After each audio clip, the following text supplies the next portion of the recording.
Assalamualaikum warahmatullahi wabarakatuh. Halo teman-teman semuanya, gimana kabarnya hari ini?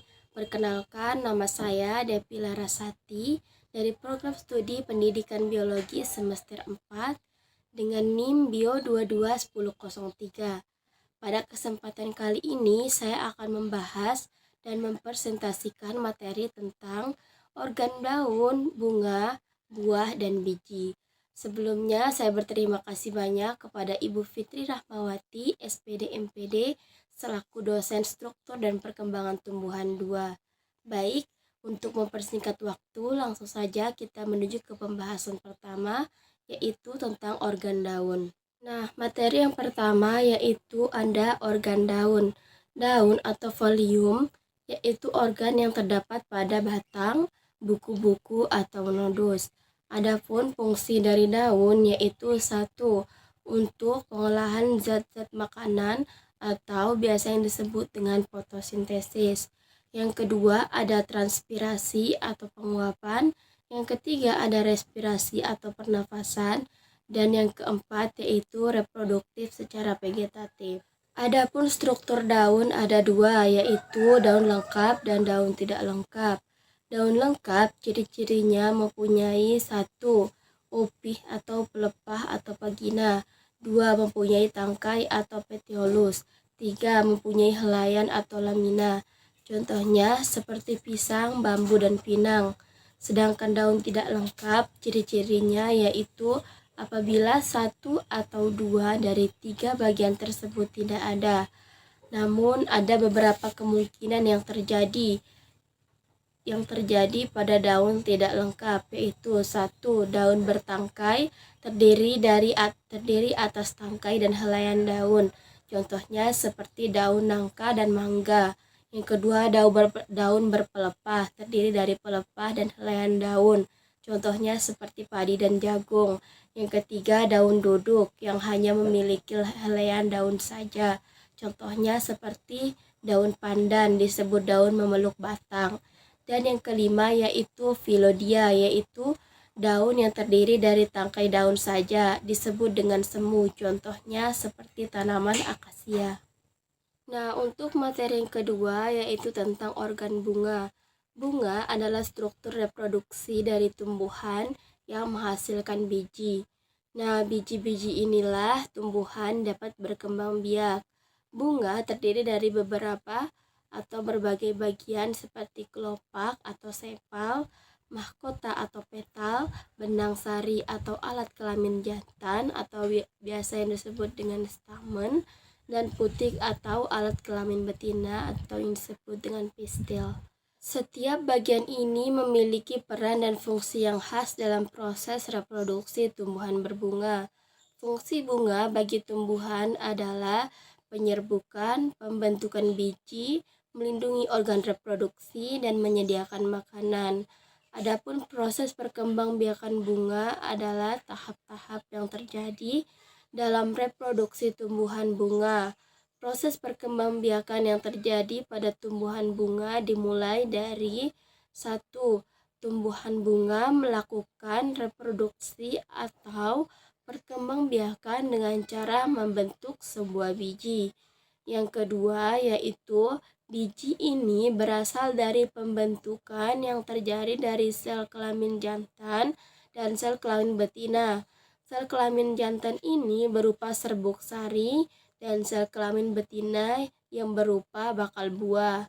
Yang ketiga yaitu hal yang harus digarisbawahi dalam perkembangbiakan tumbuhan bunga adalah proses pembuahan yang terjadi di mana bagian dalam putik atau betina harus dimasuki oleh serbuk sari atau jantan. Setiap perkembangbiakan pada tumbuhan bunga selalu diiringi dengan penyerbukan. Proses penyerbukan adalah proses yang dimana serbuk sari sampai di putik melalui benang. Penyerbukan ini terjadi menjadi dua bagian atau dua jenis, yaitu penyerbukan silang atau penyerbukan itu sendiri. Adapun materi yang ketiga yaitu tentang organ buah. Buah adalah organ pada tumbuhan yang merupakan perkembangan dari bakal buah atau ovarium. Buah biasanya membungkus dan melindungi biji. Adapun fungsi buah yaitu sebagai penyebaran biji, perlindungan biji, sebagai nutrisi, dan sebagai pertahanan tumbuhan dan reproduksi, serta sebagai sumber makanan. Buah memiliki beberapa macam, yaitu satu buah sejati, yaitu jenis buah yang berasal dari bakal buah dan biasanya tidak dilindungi oleh bagian lain, contohnya seperti mangga, jeruk, dan rambutan.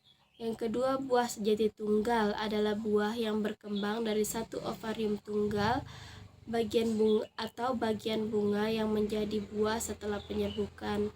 Contohnya seperti apel dan tomat. Yang ketiga, buah sejati majemuk, yaitu buah yang terbentuk dari ovarium yang terdiri dari beberapa bagian yang disebut karpel. Setiap karpel dapat berkembang menjadi sebagian buah yang terpisah atau seluruhnya menjadi satu buah yang terdiri dari beberapa bagian. Contohnya seperti buah stroberi yang sebenarnya adalah buah majemuk yang memiliki biji-biji di permukaan yang disebut dengan buah palsu. Yang keempat ada buah sejati ganda, adalah buah yang terbentuk dari dua ovarium yang terpisah pada satu bunga. Masing-masing ovarium berkembang menjadi sebagian buah yang melekat satu sama lain. Contohnya seperti kacang polong, di mana dua belahannya saling melekat dan biasanya terdapat dalam satu bungkusan. Yang kelima yaitu buah semu, adalah buah-buahan ini tidak berasal dari bakal buah, tetapi sebaliknya. Buah ini tumbuh di bagian lain di dalam bunga yang menjadi inti dari buah tersebut. Contohnya yaitu seperti nanas dan jambu monyet. Buah semu dibedakan menjadi 3 macam, di antara buah semu tunggal, 2 buah semu ganda, dan 3 yaitu buah semu majemuk. Adapun struktur buah terdiri dari biji, epikarpium, mesokarpium, dan endokarpium. Nah, untuk materi yang terakhir yaitu biji. Biji merupakan salah satu organ terpenting di proses perkembangbiakan. Biji membawa materi genetik yang akan diturunkan ke generasi selanjutnya. Biji adalah bagian dari buah yang terbentuk setelah terjadi penyerbukan dan pembuahan pada tanaman berbunga. Pada tanaman berbunga, proses ini merupakan bagian dari siklus reproduksi tanaman berbunga yang melibatkan transfer serbuk sari atau polen dari bagian jantan atau benang sari ke bagian betina bunga, yaitu putik. Setelah penyerbukan berhasil, selanjutnya terjadi pembuahan. Biji adalah hasil dari perkembangan embrio yang terletak di dalam bakal biji. Biji mengandung embrio, cadangan makanan atau endosperma, dan lapisan pelindung atau integumen. Adapun fungsi utama biji adalah untuk melindungi dan menyediakan nutrisi bagi embrio saat tumbuhan baru mulai tumbuh. Setelah biji matang, buah akan membuka atau memecah, memungkinkan biji untuk tersebar dan tumbuh menjadi tanaman baru jika kondisi lingkungan yang cocok dan tersedia. Fungsi lainnya dari biji yaitu sebagai alat perkembangbiakan tumbuhan, sebagai alat penyimpanan makanan, sebagai perlindungan embrio dari kerusakan dan dari faktor lingkungan yang buruk seperti kekeringan atau serangan hama. Beberapa biji memiliki ciri khusus untuk menyebar seperti sayap atau duri yang membantu mereka tersebar ke lokasi yang baru. Ini membantu tanaman untuk mengkolonisasi area yang lebih luas. Biji memiliki ciri-ciri yaitu 1. Berukuran kecil tergantung pada jenis tanamannya. 2. Terdapat di dalam buah. 3. Buah melindungi biji dan membantu dalam penyebaran. 3. Lapisan keras yang disebut dengan integumen yang berfungsi untuk melindungi embrio di dalamnya. 4. Mengandung embrio tanaman yang dapat tumbuh menjadi tanaman baru. dan memiliki cadangan makanan yang dapat berupa endosperma atau kantong makanan yang disebut kotiledon. Cadangan makanan berfungsi untuk mendukung pertumbuhan awal tanaman. Berbagai biji memiliki ciri khusus untuk berada seperti sayap atau duri untuk membantu dalam penyebarannya ke lingkungan baru.